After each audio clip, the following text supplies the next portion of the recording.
अरे बाप रे, अब क्या होगा? इस तेज बारिश की वजह से हमारा घोंसला तो टूट गया। हमने हमारा घोंसला सर्दी के मौसम के लिए बनाया था, लेकिन हमें क्या पता था कि सर्दी के मौसम में इतनी तेज बारिश भी आ सकती है। हाँ लाडो, लेकिन हम और कर भी क्या सकते हैं? प्रकृति हमारे हिसाब से तो नहीं चलती। मम्मी, मुझे बहुत ठंड लग रही है। हाँ मम्मी, मुझे भी। सोनू, पिंकी, इधर आओ। तुम दोनों मेरे पंखों के नीचे आओ।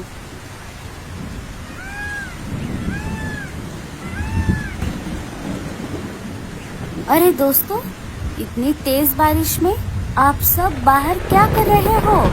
क्या हमारी तरह आपका भी घोंसला बारिश की वजह से टूट गया? अरे क्या बताऊं लाडो, मैं तो आराम से मेरे घोंसले में गरम गरम कंबल ओढ़कर सो रही थी। तभी अचानक तेज तूफान की वजह से मेरा घोंसला हिलने लगा और देखते ही देखते तेज बारिश भी शुरू हो गई। और तुम्हें तो पता ही है कि मेरा घोंसला गोबर से बना हुआ है और हाल ही में मैंने मेरे घोंसले की छत पर गोबर लगाया था। वो अभी ठीक से सूखा भी नहीं था। अचानक इतनी तेज बारिश की वजह से मेरा घोंसला टूट गया। वो तो अच्छा हुआ मैं और टूनी समय रहते बाहर आ गई, नहीं तो हम घोंसले के नीचे दब जाती। अरे बाप रे, मीनू मौसी, टूनी, ये तो बहुत बुरा हुआ। ऊपर वाले का लाख लाख शुक्र है आप दोनों बच गई। लेकिन रानो, तुम्हारा घोंसला कैसे टूट गया? तुमने तो तुम्हारा घोंसला बहुत पक्का बनाया था। हाँ लाडो, लेकिन बारिश इतनी तेज थी, मेरा भी घोंसला नहीं बच पाया। मैं भी मरते मरते बाल बाल बच गई। दोस्तों, अब जो हो गया सो हो गया। हम सब सेफ है, बस यही काफी है। अब हमें आगे बढ़ना चाहिए। हमें रहने के लिए नई जगह ढूंढनी होगी। चलो, हम यहाँ से चलते हैं। बारिश थोड़ी कम हो जाती है, सारे वहाँ से निकल पड़ते हैं। बहुत देर तक खोज करने के बाद भी उन्हें रहने के लिए जगह नहीं मिली। सारे फिर से थक हार कर एक पेड़ पर आकर बैठ गए। उई माँ, मर गई रे। अब मैं और नहीं उड़ सकती। मुझे बहुत ठंड लग रही है। मीनू मौसी, आप ऐसे हिम्मत मत हारो। मुझे लगता है हमें थोड़ा और आगे जाना चाहिए। क्या पता हमें आगे कोई अच्छी सी जगह मिल जाए। वो सब वहाँ से निकलने ही वाले थे, तभी उन्हें वहाँ से कालू, गोरी और जग्गू जाते हुए दिखाई दिए। लाडो उन्हें आवाज लगाकर बुला लेती है।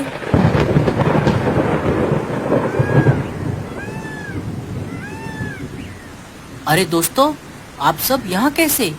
टूनी सारी बात कालू को बता देती है।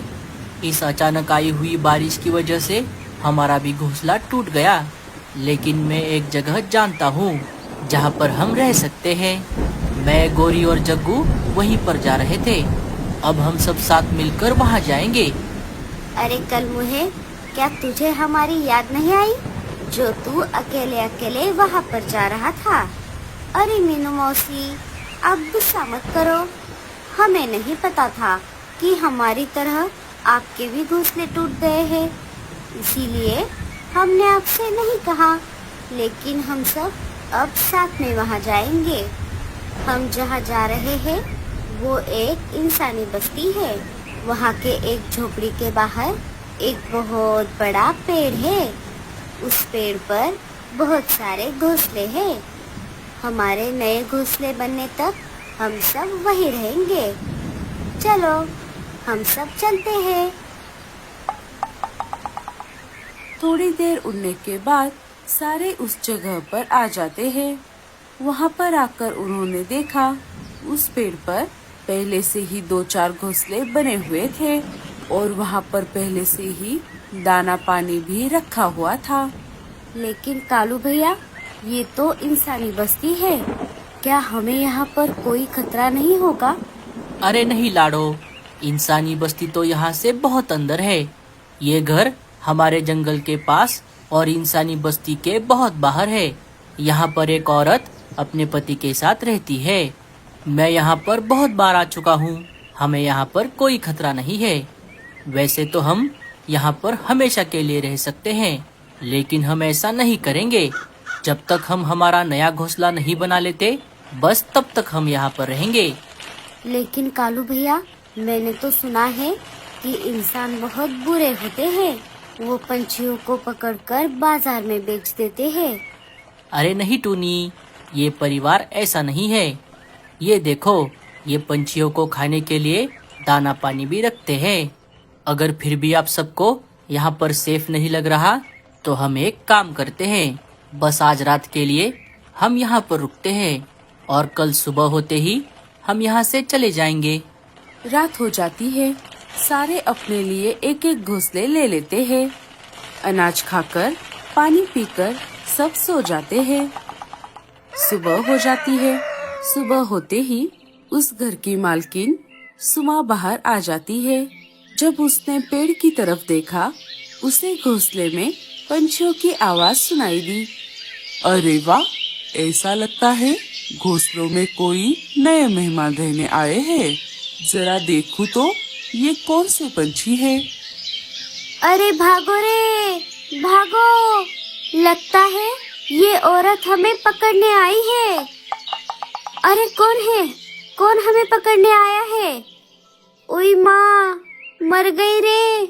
अब क्या होगा?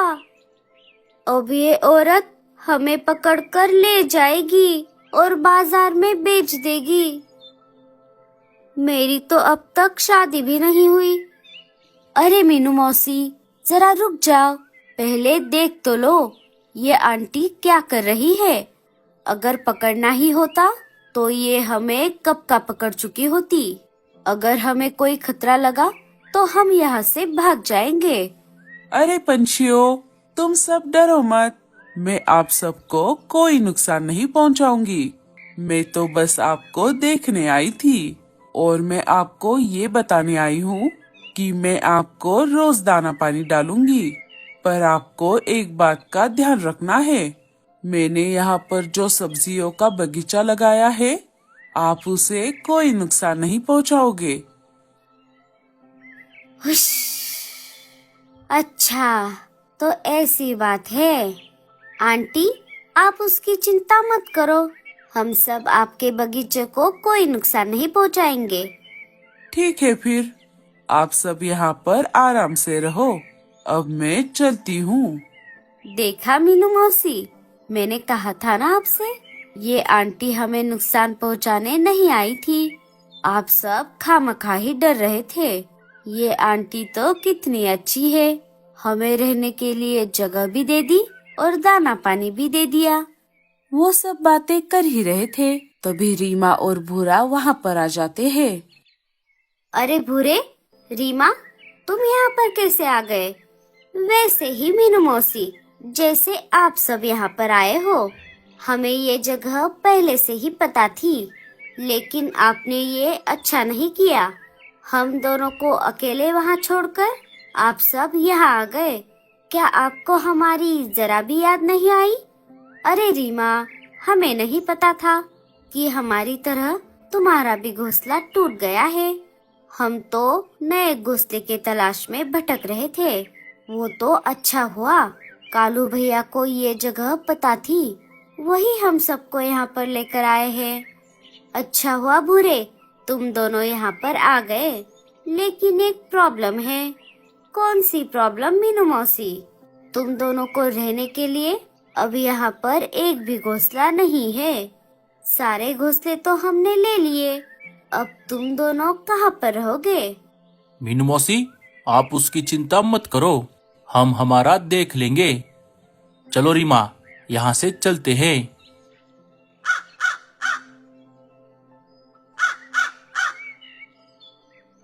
अजी, अब हम क्या करेंगे? आपने तो कहा था कि यहाँ पर बहुत सारे घोंसले हैं। लेकिन यहाँ तो सब उल्टा हो गया। अरे रीमा, तुम ये बार बार क्यों भूल जाती हो? जब ये भूरा है तुम्हारे साथ तो टेंशन की क्या बात। चलो मेरे साथ। भूरा और रीमा वहाँ से निकल जाते हैं। अरे भूरे जी, आप क्या करने वाले हो? जरा मुझे भी बताओ। रीमा, वो देखो, क्या वो पंपकिन तुम्हें दिखाई दे रहे हैं? ये भूरा किसी भी चीज से घोंसला बना सकता है। क्या आप उस पंपकिन से हमारा नया घोंसला बनाने वाले हो? अब तुम बस देखती जाओ मैं क्या क्या करता हूँ। सुबह हो जाती है। पंछी सुमा आंटी ने दिया हुआ खाना खा रहे थे कि तभी सुमा वहाँ पर आ जाती है। वो गुस्से से आग बबूला हो गई थी। आखिर आप सबने मुझे धोखा दे ही दिया। अरे आंटी, हम कुछ समझे नहीं। आप क्या बोल रही हो? मैंने पहले ही दिन आपसे कहा था कि मैंने जो बगीचा लगाया है उसमें से कुछ मत खाना, फिर भी आपने मेरी बात नहीं मानी। नहीं आंटी, आपको कुछ गलतफहमी हुई है। हम में से कोई भी उस बगीचे में नहीं गया। हम तो रोज बस आपने दिया हुआ ही दाना पानी खाते हैं। अगर ये आपने नहीं किया तो किसने किया? वो सब बातें कर ही रहे थे कि तभी सुमा का पति वहाँ पर आ जाता है। अरे क्या हुआ? तुम सब झगड़ा क्यों कर रहे हो? सुमा सारी बात अपने पति को बता देती है। बस इतनी सी बात? मेरे पास इसके लिए एक उपाय है। सुमा का पति एक सीसीटीवी कैमरा अपने बगीचे के पास लगा देता है। सारे पंछी सुमा के घर में जाकर सीसीटीवी में देखने लगते हैं कि तभी थोड़ी ही देर में शाम हो जाती है। शाम होते ही भूरा और रीमा सुमा आंटी के बगीचे में आ जाते हैं। अरे वाह वाह वाह वाह, कितनी मस्त जिंदगी है। जो मन में आए वो खाओ और आराम से पंपकिन के घर में रहो। लेकिन भूरे जी, ये सब कितने दिनों तक चलेगा? कभी ना कभी तो हमारा भांडा फूट ही जाएगा। अरे रीमा, तुम टेंशन मत लो। हम तो पहले से ही काले हैं और अभी तो अंधेरा हो गया है। हमें कोई नहीं देखेगा।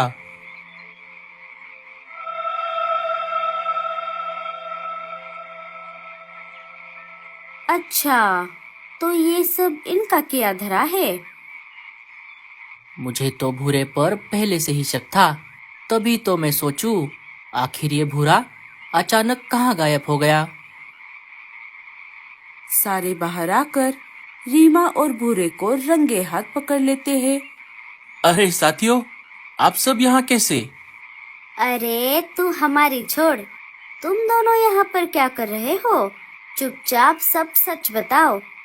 हम तो यहाँ पर बस ये बगीचा देखने के लिए आए थे। झूठ मत बोल रीमा, तुम्हारी सारी करतूत हमने उस सीसीटीवी में देख ली है। अब तुम दोनों सबके सामने अपनी गलती मान लो। हमें माफ कर दो साथियों, लेकिन हम और कर भी क्या सकते थे? आपने तो हमें रहने के लिए जगह नहीं दी, इसीलिए हमें ये सब करना पड़ा। रीमा, भूरे, अब तुम दोनों ने अपनी गलती मान ली है। बस यही काफी है।